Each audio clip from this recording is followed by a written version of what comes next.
The interior offensive line is a big part of Sean Payton's foundation for the Broncos offense. We'll take a look at how they did in 2023 and forecast what it may look like ahead with a potential change at the center position. We'll break all that down here on today's brand new episode, Locked on Broncos. You are Locked on Broncos, your daily Denver Broncos podcast. Part of the Locked on Podcast Network. Your team every day. The Broncos are set to undergo some changes here this offseason, and one of them could be a potential change on the interior of that position group led for Sean Payton and offensive line coach Zach Strief. We'll break it all down here on today's brand new episode of Locked on Broncos, your daily Denver Broncos podcast, part of the Locked on Podcast Network, your team every day. Thank you so much, Broncos Country, for tuning in and making us your first listen of the day every single day. We appreciate you so much for making the show exactly what it is. So if you're watching on YouTube or if you're listening for free, wherever you get your podcast, make sure you hit that subscribe or that follow button so you never miss out on what's going on with your favorite team. And on top of that, it helps spreads it out to more people in Broncos country. I'm Cody Roark, Broncos reporter for Mile High Sports, joined by Sayre Bedinger, site expert, predominantlyorange.com. We've been going through our positional reviews for the 2023 NFL season, doing a little bit of a forecast ahead, answering some of the biggest questions about every position group on offense and on defense. And now we are here on the interior offensive line. Now, there's an old school song, Interior Crocodile Alligator. Look that up on YouTube if you don't want a little bit of a fun quirk there. But for the Broncos and their offense specifically, Sayre, we talked about it last year in the offseason, how they really have to figure out how to get consistency and better play from the interior, right? And so much was, do they bring back Dalton Risner? And then they obviously didn't. They moved on from him. He didn't sign till really the season began with the Minnesota Vikings, midway through the season for them. And then we saw obviously Denver make a big splash in the first wave of NFL free agency. Not only did they get Mike McGlinchey, who we talked about in yesterday's episode of the show, but they went out and they got Ben Powers, who was one of the best interior guards coming over from that Baltimore Ravens offense. And, one of the things he said in his first press conference was Sean Payton values guard play there. He had a little bit of a rough start in the preseason and had some up and down moments, but for the most part, he was a visibly better upgrade than what Denver had in Dalton Risner. So interior offensive line is very, very tricky here as we look back on it. Yeah, it was certainly a difficult situation at the end of the 2022 season where, I just don't like it, Cody, when players go up to the podium before the season's even over and make it feel like they're gone. Like Draymond Jones did that last year. I know Dalton Risner kind of did it as well, where you just got the vibe that, and I know those guys have their side of everything as well. It doesn't sit right, when you're trying to build something within an organization and that certain people have one foot out the door. And Dalton Risner was an awesome asset to the Broncos, their community, things like that. But man, it was an ugly situation. So we know the Broncos went out, they got Ben Powers. They effectively, like you said, they got Mike McGlinchey and Ben Powers in that first wave of free agency, which really ended up replacing not having a first and second round pick, right? That's typically what you see when teams don't have draft picks. You got to go out, you got to get free agents to replace. And the Broncos did that. They gave Mike McGlinchey a 5-year deal, just like first round picks get, and you give Ben Powers a nice 4-year deal like second round picks get. So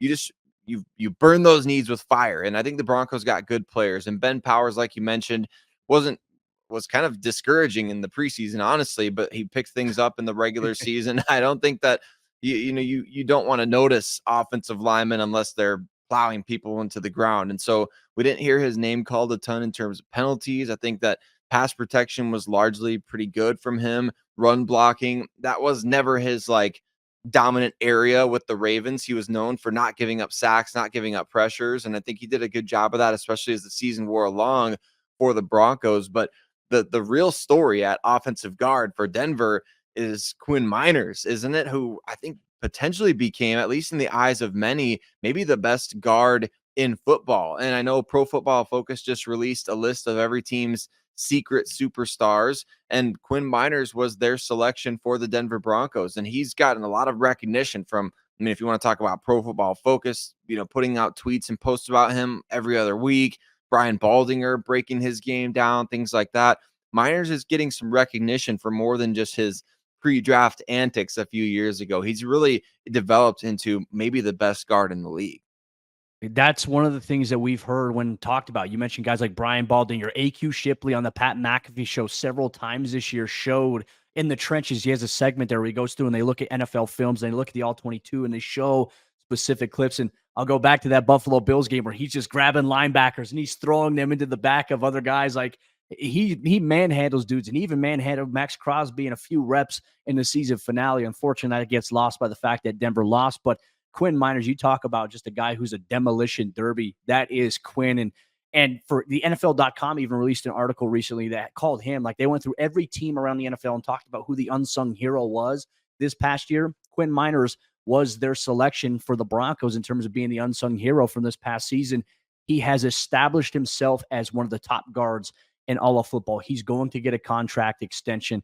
And so now it's like you have security there. And I think as well, like we saw some of the struggles of the Broncos offensive line this year.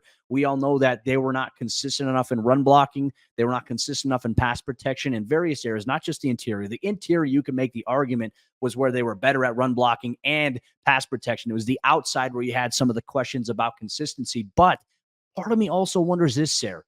Is that a byproduct of these guys coming in and being in a new scheme, right? Quinn Meinerz obviously was the guy who took really, I think, an accelerated step.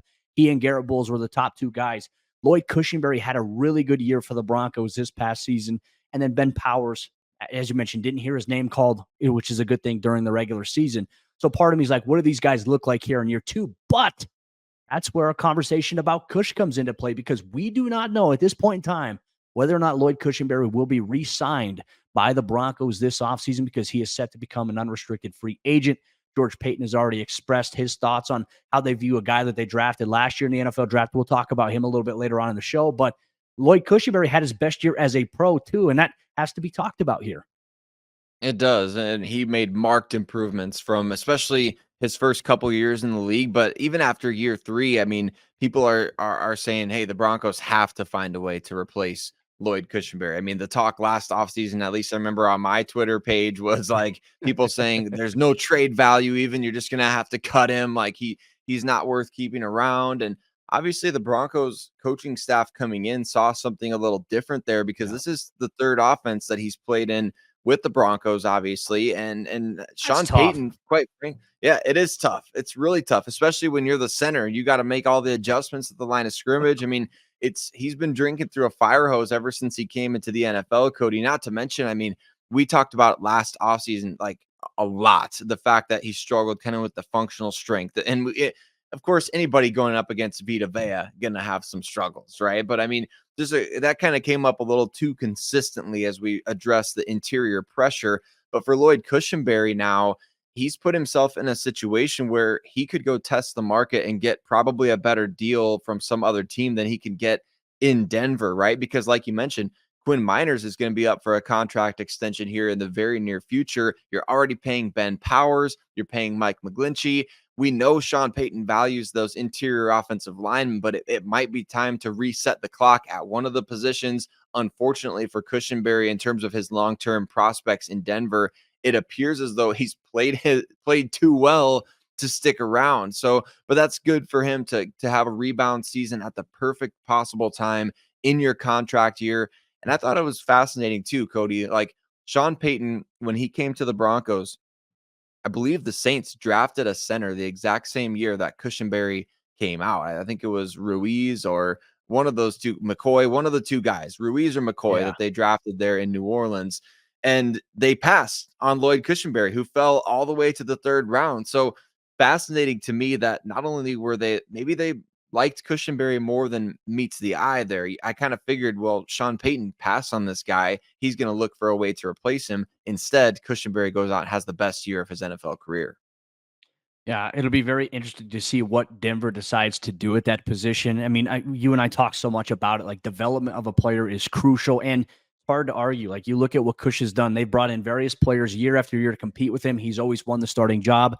So maybe he is just a guy that excels in competition. And maybe he's also a guy that, maybe if Denver firmly establishes the foundation of their offense, maybe he can actually find more ground to, keep growing and obviously have a bigger impact. But 2023 was his best season yet as a pro, but there are questions about whether or not he will be back, which leads us into questions. If he's not back, what will the Broncos do at center? You're going to get that here in today's brand new episode, Locked on Broncos.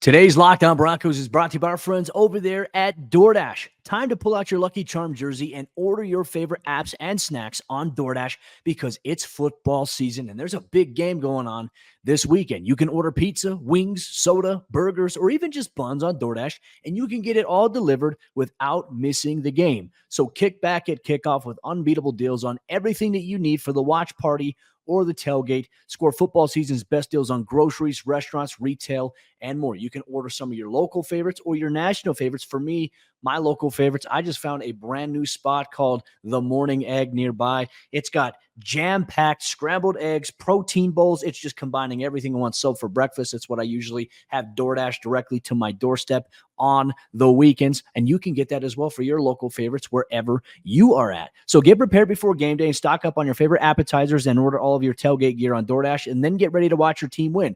Get 50% off up to a $10 value when you spend $15 or more on your first order when you download the DoorDash app and you enter code LOCKED23. Get 50% off up to a $10 value when you spend $15 or more on your first order when you download the DoorDash app and you enter code LOCKED23. Subject to change. Terms apply. Today's Locked On Broncos is also brought to you by our friends over there at Prize Picks. And as you know, Prize Picks is daily fantasy sports done right. Prize Picks is America's #1 fantasy sports app with over 3 million members. They are the easiest and most exciting way to play DFS because it's just you against the numbers. You pick more than or less than on 2 to 6 player stat projections, and then you watch the winnings roll in. The big game is right around the corner, and Prize Picks is the easiest and most exciting way to turn every game-changing moment into 100 times your money. With as little as 4 correct picks, you can turn $10 into $1,000. This obviously expires after the big game. If Patrick Mahomes throws for more than 1 yard in the big game, you win on Prize Picks. It's demon time on Prize Picks, and you can now win up to 100 times your money with as little as 4 correct picks, where, like I said, you could turn $10 into $1,000. Demons and Goblins are the newest and most exciting way to play at Prize Picks. Squares marked with red demons or green goblins get you different payouts, and you can now win up to 100 times your money with as little as 4 correct picks. So make sure you check it out. Go to prizepicks.com/LockedOnNFL and use code LockedOnNFL for a first deposit match up to $100. Once again, go to prizepicks.com/LockedOnNFL and use code LockedOnNFL for a first deposit match up to $100. Are the Denver Broncos going to make a change at the center position in 2024? And if they do, what does that look like? Where could this new starter, maybe just the only new starter on the offensive line here in 2024, potentially, where could that guy come from? We're going to break that down on today's episode, Locked On Broncos, but want to say thank you to every single one of you that makes Locked On Broncos your first listen of the day, every single day, right here on the Locked On Podcast Network, free and available everywhere that you listen to podcasts, as well as the shows on YouTube, where, hey, if you join us on YouTube, we really appreciate every single one of you, especially those who sound off in the comments. Give us your thoughts on the show and on the things that we're talking about. Means the world to Cody and I, and we get to do this with you every single day. And we rock together through the whole offseason, every move, every player, every single deal that the Broncos make or don't make, hypotheticals. We're going to break it all down all throughout the offseason. So keep tuning in every single day to Locked On Broncos. Cody, this is interesting. It could be the only starting position on the offensive line that gets replaced for the Denver Broncos in 2024, which is, I mean, quite frankly, kind of nice. You feel like you've had to have turnover almost every year, or the continuity hasn't been overly exciting. But now you're talking about a unit that they started almost every single game together this past year, having to replace the guy right in the middle, Lloyd Cushenberry. We talked about it. If the Broncos do move on from Lloyd Cushenberry in free agency, how are they going to replace him? It's a great question, right? And I always think, too, from a roster standpoint, we know several weeks ago, the Broncos coaching staff, they all assembled together at, obviously, the team facility, and they went through their reviews and reports of every player. And that's how they start to begin strategizing what they're going to do in free agency, what they're going to do in the NFL draft. Top secret information, classified info that we're never going to get our hands on, unfortunately.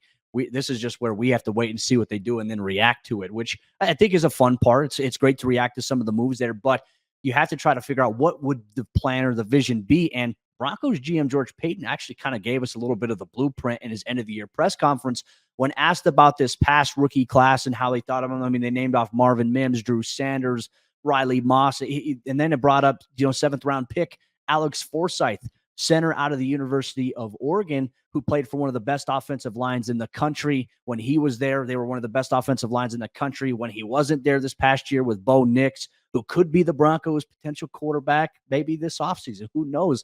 Well, we'll have to wait and see there. But they even said they view Alex Forsyth as a starter, which is very interesting because even in the 2022 NFL draft class, late in the 5th round, they got Luke Wattenberg, who's been kind of this guard center swing guy for them. He could be in the mix for the center position. But I think Forsyth is probably going to be the guy. If Denver moves on from Lloyd Cushenberry, it is more than likely going to be Forsyth. Now, here's some background that I have on him. He was intricate for them this season on the scout team side of it. He won Scout Team Player of the Week multiple times this past season for the Broncos. And it allowed the coaching staff as well to get a little bit of a bigger understanding and more of a look at him in particular to see, hey, can this guy fit for what we want to do? And George Payton talked about it. Greg Penner talked about it. We see so much of these players at practice that us in the media, we don't get a view that type of stuff in practice. We only get a view individual period and stretching. We don't get a view the team period where they're actually going through scout team looks. So that to me, I think sticks out about the evaluation of it. And it seems like at this point, Sayre, it's the most cost-effective thing here. You mentioned Mike McGlinchey, the contract he got. Ben Powers, the contract he got. Quinn Meinerz coming up on a contract extension.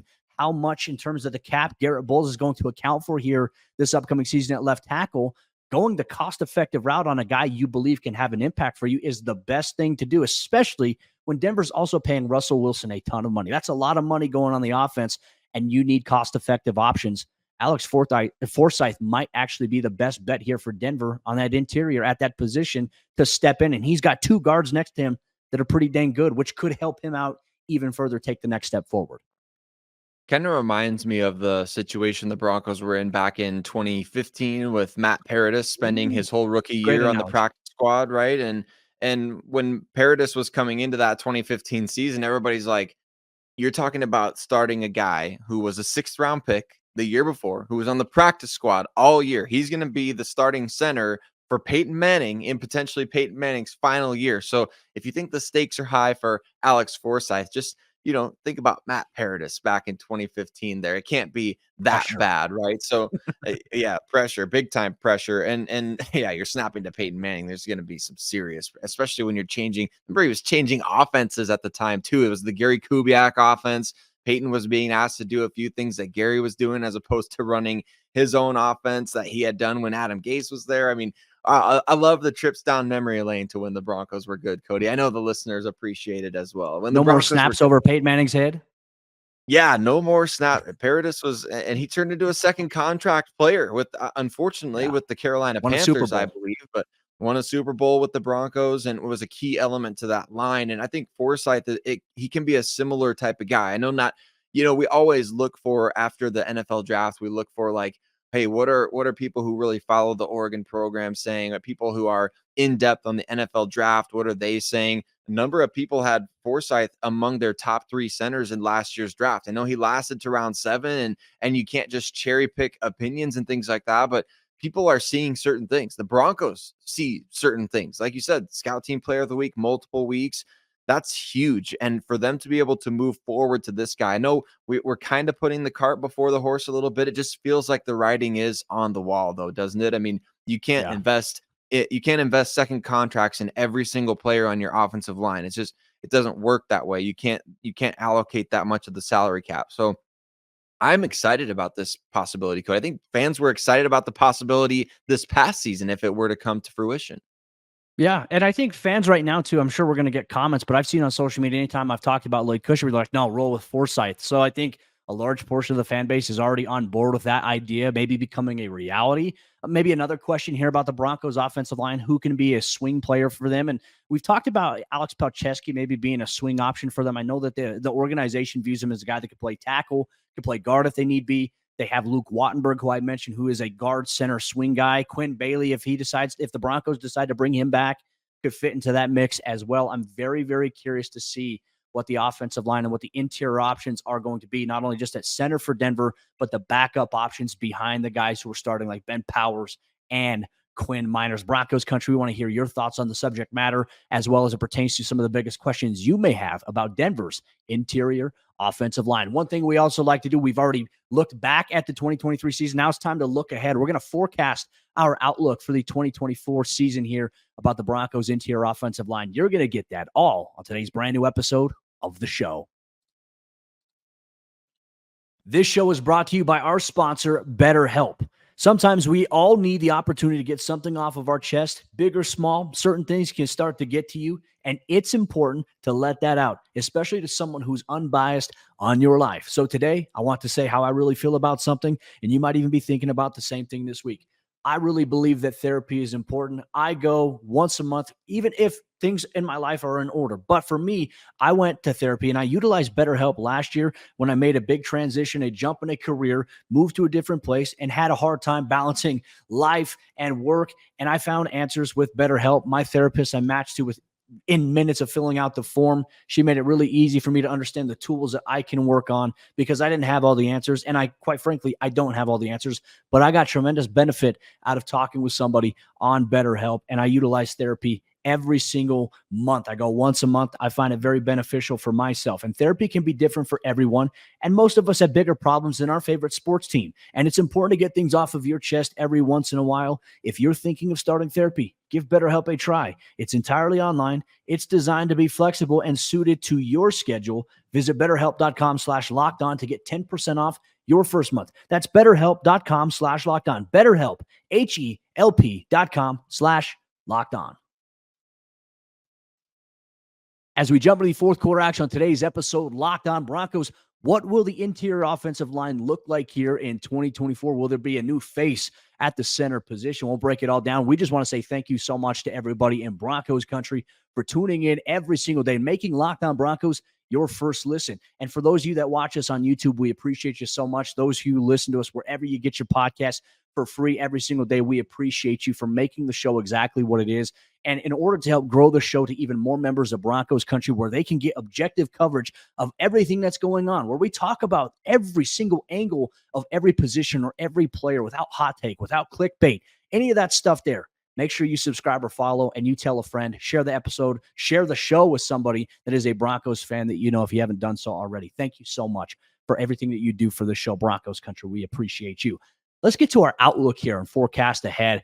I mean, it's very evident here. We already know that Ben Powers, Quinn Meinerz are going to be back. We know that Quinn Meinerz in line for a contract extension at some point here in the near future. And we've also pondered and thought about, okay, hey, like some of the questions, who's going to start at center? I think Denver moves on from Lloyd Cushenberry. I think that that's what they do. I think they do roll with Alex Forsyth. We've kind of talked about this a little bit, but when it comes to center specifically, Sayre, how do you see things playing out? Like if you had to choose today or predict what's going to happen, what do you think happens here for the Broncos at those positions specifically? If the team views Alex Forsyth as a starting center in the NFL, you got to put your money where your mouth is, right? You got to put that guy out there, give him the opportunity to sink or swim. I think you could look to the NFL draft, and we say all these things. I know people are always up in arms over the Broncos only have, so and so amount of picks. They only have 6 picks. They can't address all these needs. I think Cody and I are both in agreement that we expect the Broncos to add and collect draft picks over the next couple of months here. And that may be presumptive, but it just feels like that's the way that this team is going to build out its roster. So I do expect them to go after some offensive linemen in this year's draft. We talked about it during the tackle episode as well. I think they could finally draft a tackle for the first time since 2017. But on the interior offensive line, if Cushenberry's leaving and everybody's role is now shifting, you've got to get another guy into the mix there. And I think the Broncos will do that. I think they'll look to the NFL draft for potentially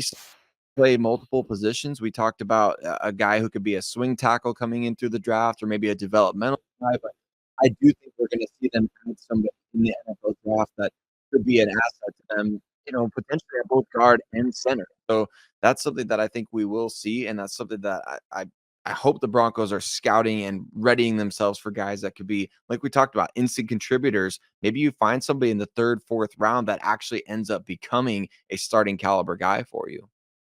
I agree there too. And I also think as well, we could see a scenario where Forsyth is a starter, Wattenberg is his backup, and then also Wattenberg's one of the backups to one of the guards there at that position, which is cool because Forsyth and Wattenberg, two Pac-12 rivals. Well, it's no longer the Pac-12. That is now dead and buried. But when they played, it was the Pac-12.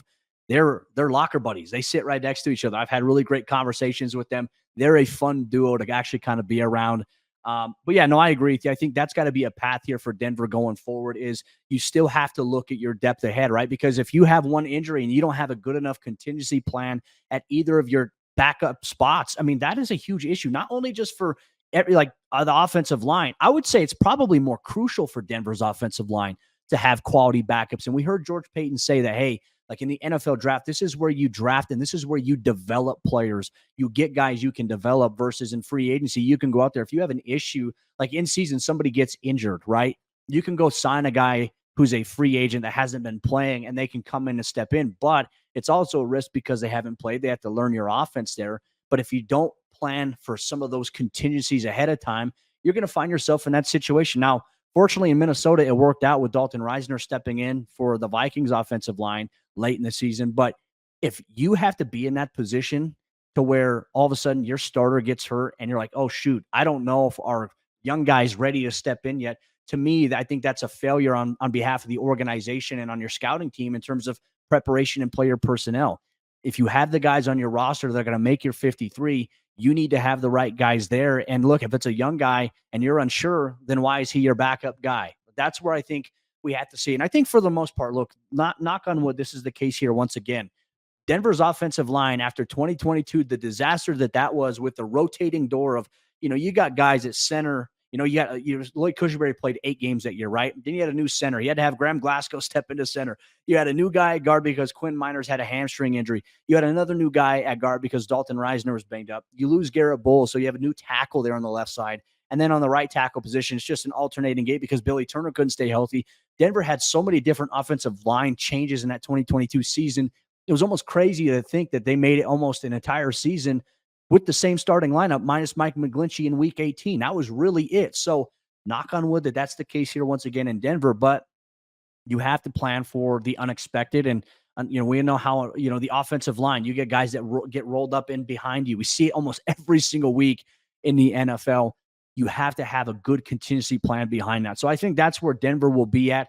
And also, I think, look, every other position we've previewed on the offensive side of the ball so far has kind of brought this into mind too. Does who Denver has at quarterback, does that impact maybe what they want to do on the offensive line as well? Because we made the comparison earlier. We brought his name up. Bo Nix could be a target here for the Broncos at pick number 12. And it makes sense to play a center who's obviously snapped to him, has had success with him, and Alex Forsyth.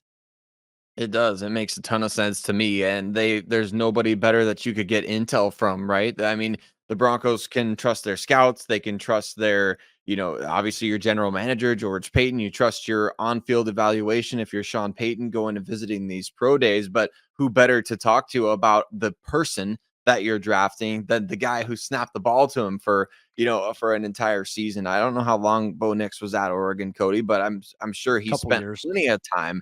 Couple years. So he spent plenty of time with Alex Forsyth. And I think that's going to be, I think that will be a conversation that the Broncos have, whether they take Bo Nix or not. I think they're going to approach Alex Forsyth and say, hey, give us the rundown on this guy. What's he like, in the locker room? What's he like on his days off? What does he do? X, Y, or Z. I think they're going to be able to get that intel and make a super educated decision about him specifically, which is really nice to say. So I think that's a big thing worth watching this offseason. And I think it's certainly, if you want to put on the tinfoil hat, it could be an indicator. If the Broncos watched Alex Forsyth a lot last year in the offseason and they're watching him play, they're seeing Bo Nix. They're seeing a ton of Bo Nix. They're seeing, they're evaluating all these plays. So if they've got that intel already, kind of leads me to believe that maybe they're a year ahead in potentially making this decision. Well, and I can already tell you, I already know what, a guy like Forsyth is going to tell the Broncos about Bo, because I've talked to Forsyth about Bo and he's got a lot of great raving reviews about him. And look, I think it's an interesting thing to throw out. We're going to see all these mock drafts with Denver doing different quarterbacks, doing different positions. I know that's a conversation here. We'll eventually get to a portion of this offseason once NFL free agency is kind of wrapped up. Like after the second wave, we'll probably start doing mock draft Mondays here. We'll do our mock draft. We'll have you send in your mock draft. We'll break it down here on the show. But I'm very curious to see what Denver does between now and then, because George Payton himself has even alluded to, hey, we've got 6 picks right now. We could get more, but he said that every year. But he would like to get more picks. So what's going to happen? I mean, so much is riding on this offseason and the first domino effects that fall regarding the Russell Wilson decision and also how they manage the salary cap. So much in store here for the Broncos this offseason. But Broncos Country, that'll wrap up today's episode of the show. For our next installment of our position review series, one thing that we are going to take a look at here for the Broncos, we're going to look at cornerback. Who starts opposite of Patrick Surtain on the outside? And plus, can Jaquan McMillan take the next step further inside the nickel? You're going to get all that and much more on our next installment, Locked On Broncos.